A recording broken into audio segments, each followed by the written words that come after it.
Okay, so we're gonna pick up where we left off, and we were talking about functional programming in the previous session. We covered the topic of currying and currying functions, and if you can remember, curried functions are functions that remember values, and they continue to use those values for their operations. For instance, we can create a curried function that always multiplies numbers by two. So that was what we talked about regarding curried functions. And this session, we're going to be taking a look a bit more deeper into the things that we learned in the previous session, and we're going to be talking about composition or composing. And composition shows us why we learned the previous curried functions and how we can actually use them in real life. So I'm gonna create a new project. Oh, I don't think I have this here. Okay. Let's zoom it a bit.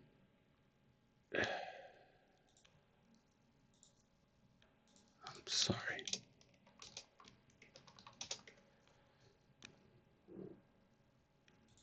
Okay.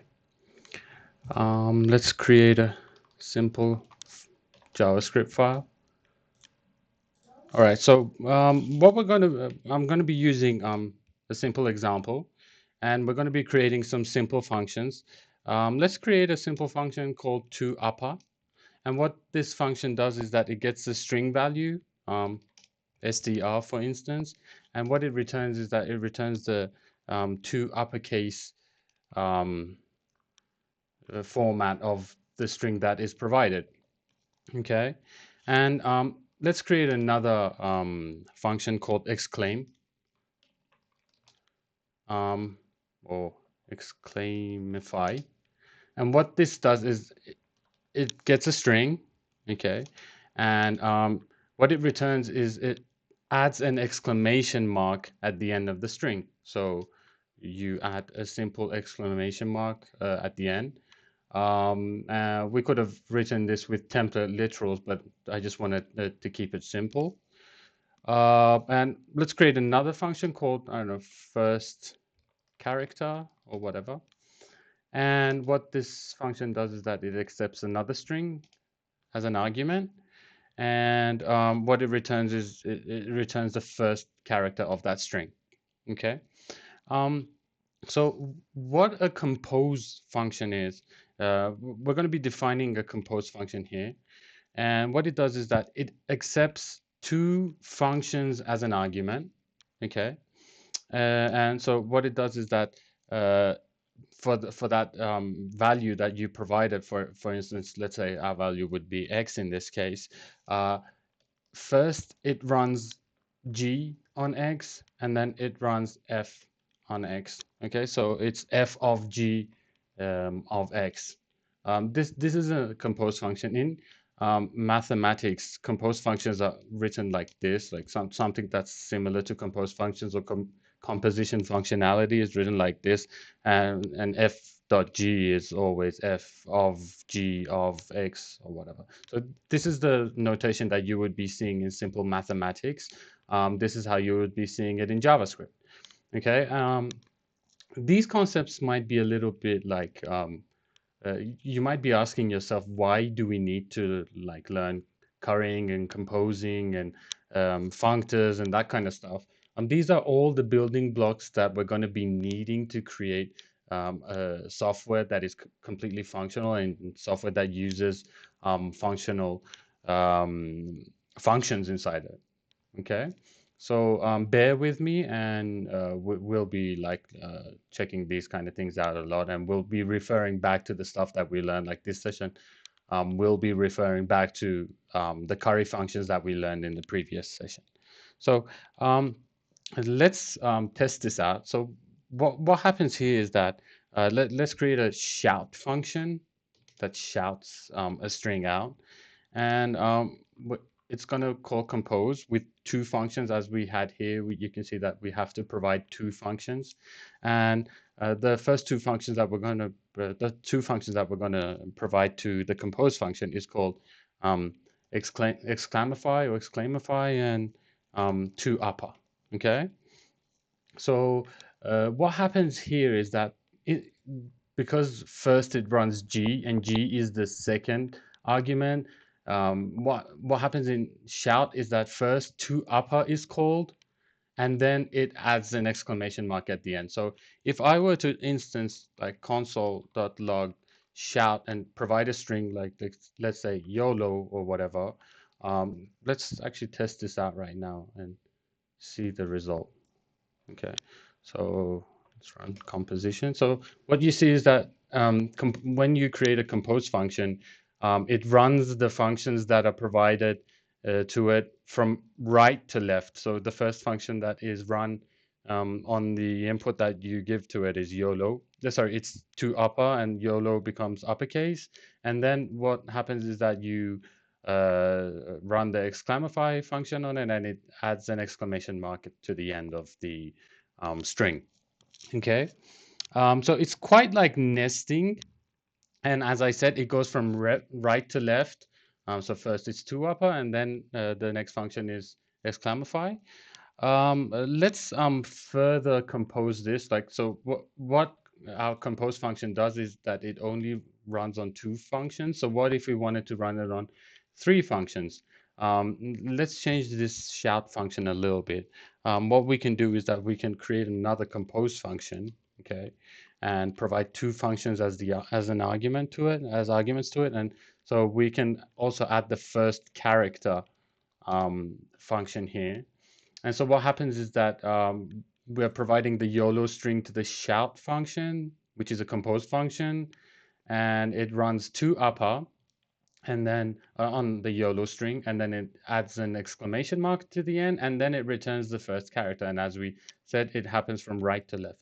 So let's run this again and see what happens. And as you can see, only the first character is returned, which is the Y character. Okay. Um, oh, composing functions, they're also associative. So instead of saying like, it's exactly as I explained in the previous session, it's exactly like mathematics. So instead of saying like, I don't know, doing X and I don't know, let's say in addition, it's addition. So instead of saying X plus Y plus Z, we can somehow say it's X plus Y and then plus Z. Okay, so it's associative and we can change the order. So if I were to, for instance, say bring exclamify here and then change this into a compose function.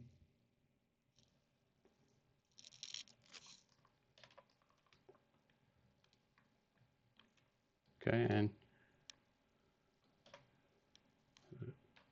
the result would still be the same thing. Okay, so it doesn't matter in which order you are creating the compose function. So as we explained, what happens here is that the order in which the functions are provided to the compose function are important, and it runs them right to left. So let's change the order a little bit. So what we can do is that instead of using the compose function that we created here, we're going to use Ramda here. So let's add Ramda to our package JSON. And instead of using this compose function that we had here, which only supports two, we're going to be using the functionality that Ramda provides out of the box. Ramda is quite similar to Lodash. A majority of the functions that are available in Ramda are also available in Lodash. So let's require Ramda and add compose to it. Okay, so let's see if it's any different. No, sorry. Okay, so as you can see, the result is still the same. But the good part about it is that since we're using the compose function out of Lambda, we can provide any number of functions that we like.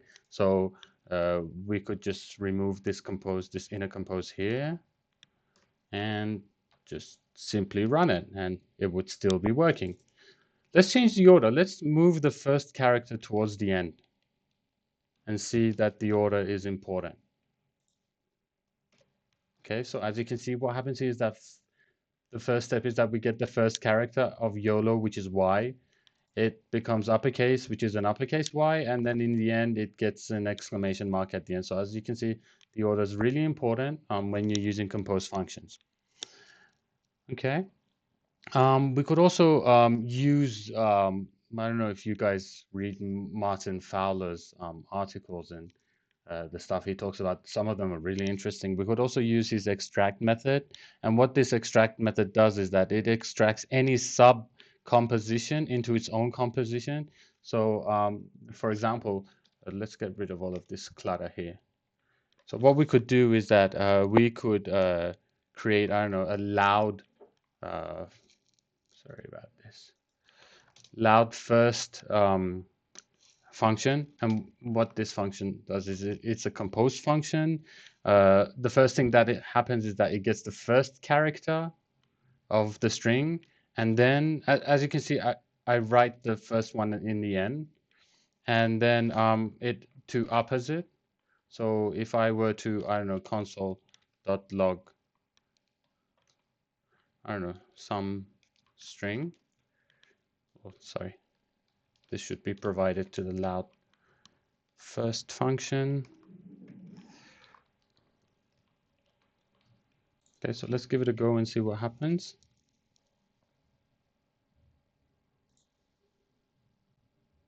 No, sorry, first character. Okay, so what happens is that it gets the first character and it capitalizes it. So we could also create smaller versions of what we want to do, and then create small building blocks and then continue from there.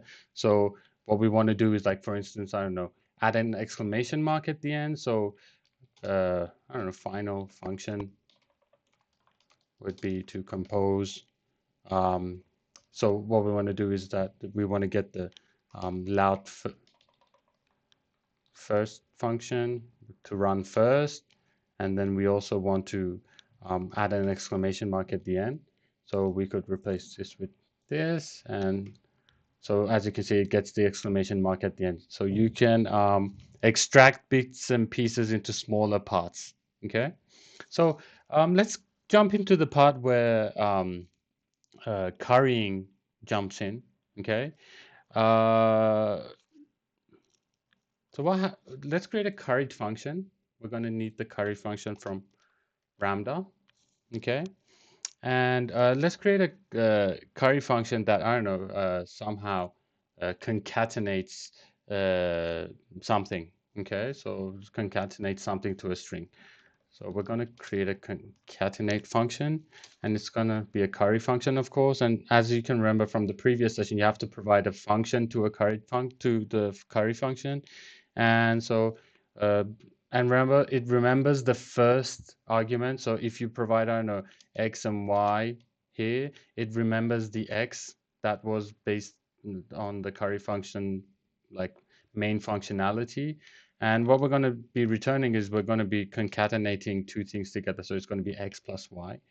But since we want to have the specific order that we want the y to come in second. So it's going to be y and x. And let's change our shout function a little bit here. The shout function that we had previously, I'm going to be deleting these. Let's create a shout function. And so what this shout function is, it's a compose function. What happens is that, let's create the loud first function that we had before. So loud first is going to be another compose function, which gets the first character of a string, and then it two uppercases it, first character, and then it two uppercases it. And then the shout function is a compose function that loud firsts it, And then what it does is that we can like say it concatenates um, the exclamation mark. So this is where currying comes in handy. Instead of I don't know, creating a function that we like exclamify that has something specific inside it, like this is a hard-coded piece. Instead of having this, we can remove it and we can create a curried function called concat.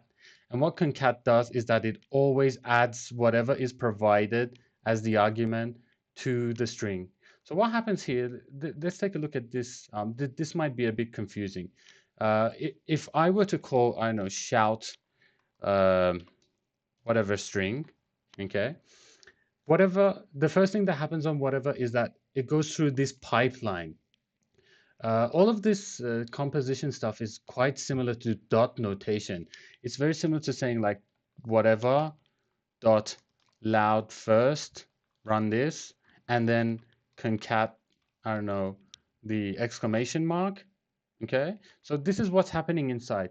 Whenever you have a compose function, it goes through loud first, and then for loud first, it's like a zigzag. See, it goes from shout to loud first, and then from loud first to first character, and then from first character, well, it can run. It's okay here. So it gets the first character, it uppercases it, and then it adds an exclamation mark at the end. So let's log this.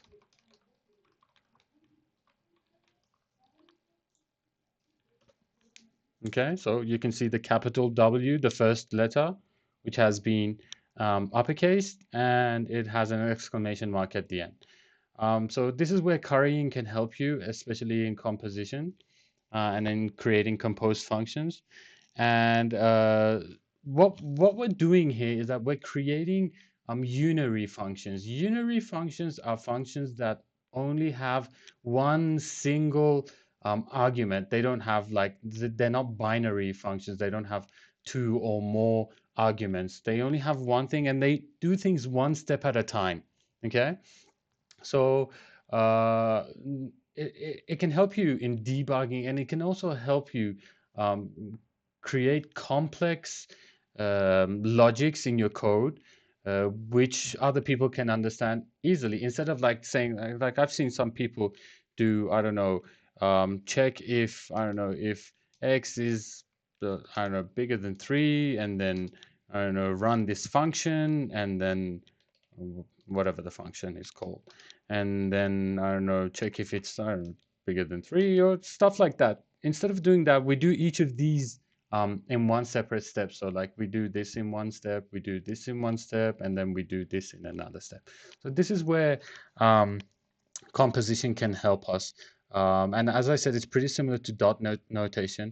In the slides that we had previously, let me find the slides. Okay, so we reached this part. We did talk about some of these. So as I said, composition is associative. So instead of saying add x plus x and y and then add the result with z, we can say add x with the result of y and z. We will be looking at more of these later on throughout the course.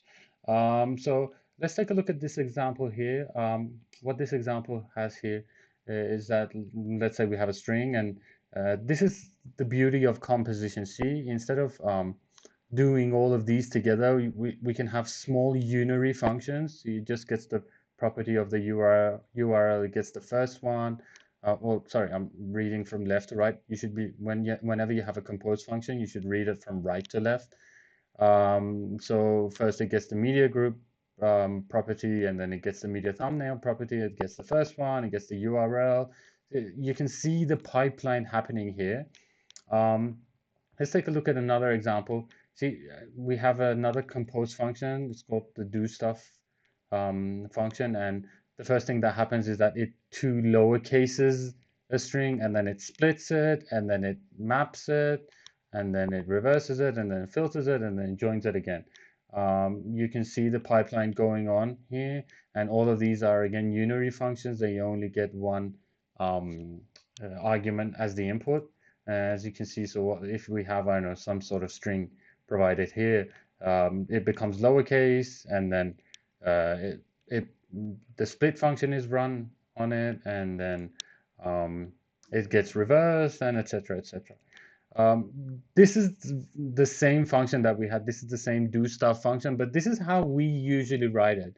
What we do is that we get a string, we lowercase it, we put it in a variable, and then that same variable, we mutate it, we split it, then we have the same words, and then we reverse it, and then we have another for loop, and then words is changed again, and then I don't know what we're doing is that we keep on changing values and creating variables to handle this kind of stuff. This is where composition comes in handy, which you can create pipelines. I've seen a lot of this kind of code in our code base, which can be simplified into composition functions. And like when you reach somewhere like exactly here, you don't even remember what lower and words were and why you even created them in the first place.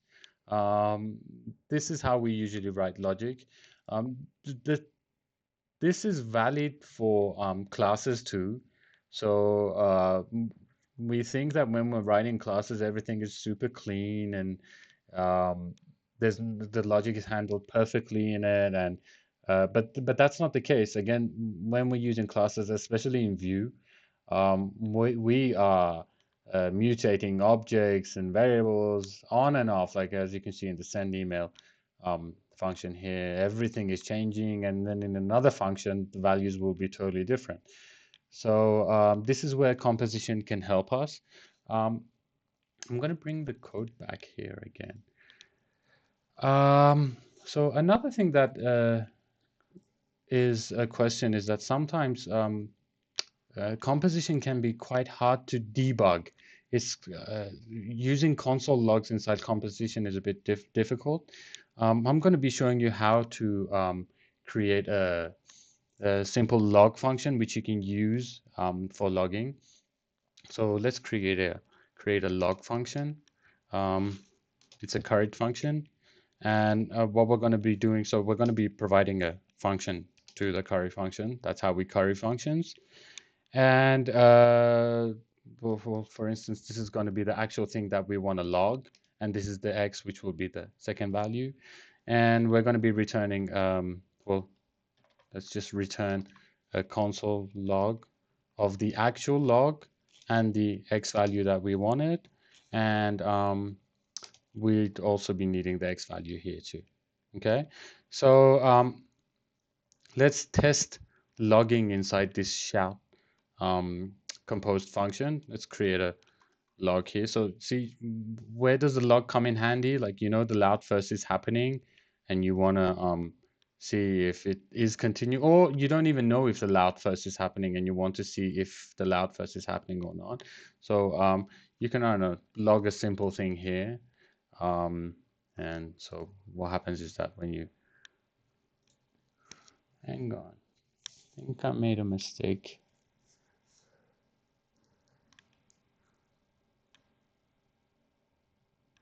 Oh, I didn't save it. Okay, so what happens is that you get the W, sorry, yeah, you get the loud first, which is the W, and then you get your console log, and then you have the final result. So this is how you can log in composed functions. This is how you can debug whether or not your composed function is working correctly or not. That's about it for composed functions.